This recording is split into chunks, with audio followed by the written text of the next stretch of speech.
Are you in a relationship with someone and sometimes it feels as if nothing you ever do is good enough?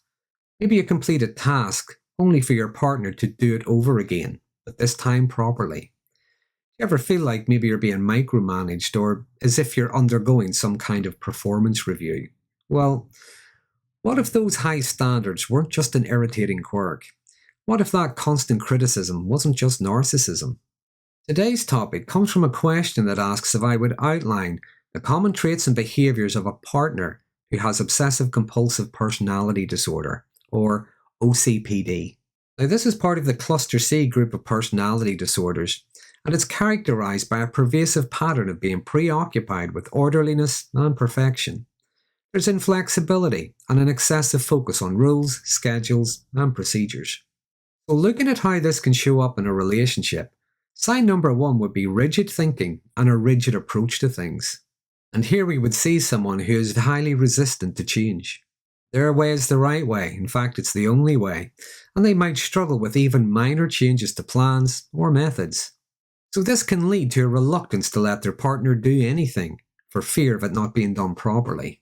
And here we could see controlling behaviours around even just simple day-to-day tasks. And with the rigid thinking, we would see stubbornness, which means negotiating and reaching compromise can be very difficult. And this can lead to conflict where the partner feels unheard and unappreciated. Over time, the partner is left feeling as if they're not good enough, while the person with OCPD, well, they create an atmosphere of stress with their unwillingness to adapt and their lack of flexibility. Sign number two is difficulty expressing their emotions. People with OCPD can struggle to recognize their own emotions, so they can find it difficult to recognize or respond appropriately to other people's. Now, that's not to say that they don't care. For instance, if their partner is struggling or in some kind of distress, someone with OCPD might offer logical solutions and practical suggestions to fix things, rather than to show warmth and reassurance. So even though they may genuinely be trying to help, due to their difficulty in processing and expressing their own emotions, they might come across as being cold and logical to the partner. They might even feel confused or frustrated because the partner doesn't want practical solutions, they just want a little bit of compassion. Sign number three is they are always busy. Now, they could be a workaholic, maybe take on whatever extra shifts they can get, or bring projects home and work long into the evenings. But this is much more than just about being hardworking or career focused. It's more a compulsion to be productive and needing to feel some kind of progress, even if there's no real financial need. Their lives, sometimes their families' lives, are organised around being productive, and there can be a reluctance to book any time off work. Conversations can be dominated about work and career, and this can lead to little to no fun or relaxation at home. Or alternatively, they could be overly focused on their home. Everything has to have its place, everything has to be neat, tidy and perfect. There's constant dusting, constant vacuuming. The partner so much as sets down a cup of coffee and it's straight into the dishwasher. The lawn is mowed more often than it needs to be, and towels have to be folded a certain way. This attention, this devotion to work, progress, productivity, even household chores, can leave the partner and the kids feeling ignored and unimportant. Even on a holiday, or even just a night out, someone with OCPD may be constantly thinking about what needs to be done next, so they never really just relax into the moment. And their partners and their kids can pick up on this. And this isn't just about duty or responsibility. To them, it's missing out on family time, date nights, and it can lead to an erosion of connection. They feel neglected. They might feel as if they're either just in the way or they're just an afterthought. And as the closeness begins to fade, there can be internalized frustration, even resentment. Because, as I said, this isn't just about career ambition or the desire to have a nice home, but it's an inability to ever switch off. Moving on to sign number 4, and this is a need for perfectionism. Again, not that they want to do the best they can, but where nothing is ever good enough, and this can result in nothing worthwhile ever being completed, because the standards are impossibly high, and the tasks and the projects seem to go on forever. There's always something that either needs to be redone or could be done better, and this can frustrate the hell out of anyone around them. In some cases with OCPD, there can be an unwillingness to delegate or let others assist unless they do things exactly their way. But even when the partner or the kids maybe attempt the task, someone with OCPD might keep chipping in with advice, which might come across more like micromanaging, and they either take over the task completely or they do it over again to their own satisfaction. In some cases, they may genuinely think they're helping, but ultimately they end up frustrating and devaluing those around them. But the thing is, OCPD isn't necessarily about a lack of trust in the partner's abilities, but rather a deeply ingrained need to control the process and the outcome in order to manage their own stress and anxiety. But that drive for perfection can lead to tasks being unfinished, constant dissatisfaction, and rarely any actual achievement.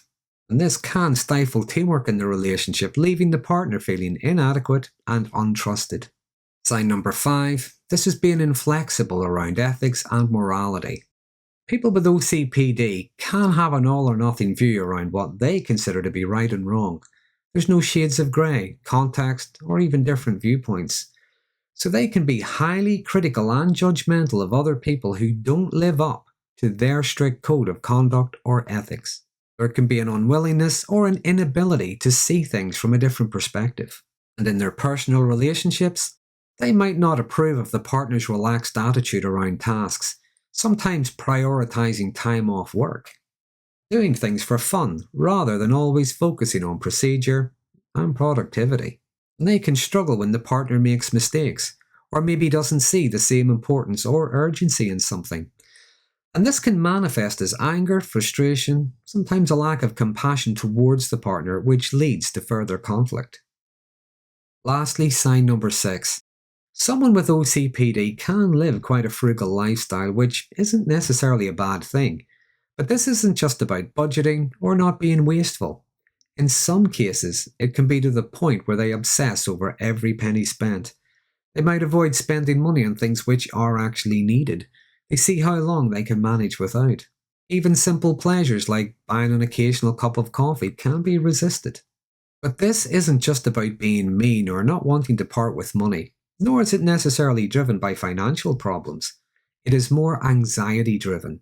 There could be an irrational fear of being caught in some kind of difficulty at some point in the future and not having enough money to deal with it.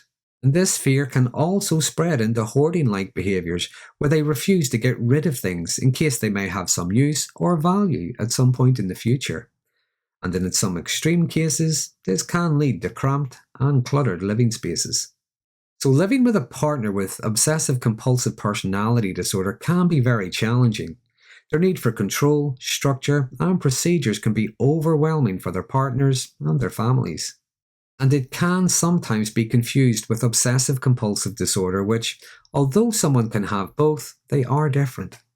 OCD is an anxiety disorder, and it can involve things like constantly cleaning, constantly checking switches, and so on. But the differences include people with OCD generally realize the thoughts and the compulsions are irrational and cause them distress. OCPD, on the other hand, is a personality disorder. So this means someone might see their way of thinking and doing things as being the right way, even being perfectly normal. Also, it can be confused with narcissistic personality disorder because it can look the same in some areas, such as the constant criticism and the controlling behaviour, but again they are different. People with NPD can be quite hypocritical when it comes to the criticism, whereas people with OCPD, they tend to hold themselves to the same, if not higher standards than others. Many of their behaviours are driven by a need for perfection, routine, and structure, whereas narcissistic people are often driven by a deluded sense of superiority and entitlement. Now, I've made videos on the similarities and the differences previously if you'd like to watch those for more information.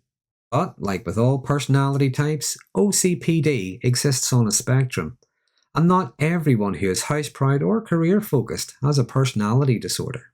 It's when the patterns are extreme, ongoing, pervasive, and they cause distress to themselves and other people.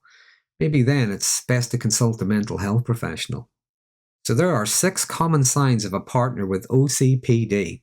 There are other things I could have mentioned, such as preoccupation with details and rules, But as always, if there's anything I've missed, anything you might like to add, please use the comment section below. There are some interesting conversations start from these videos. I'm Darren Magee. If you find this topic to be interesting, please consider subscribing to my channel. And until next time, thanks for watching.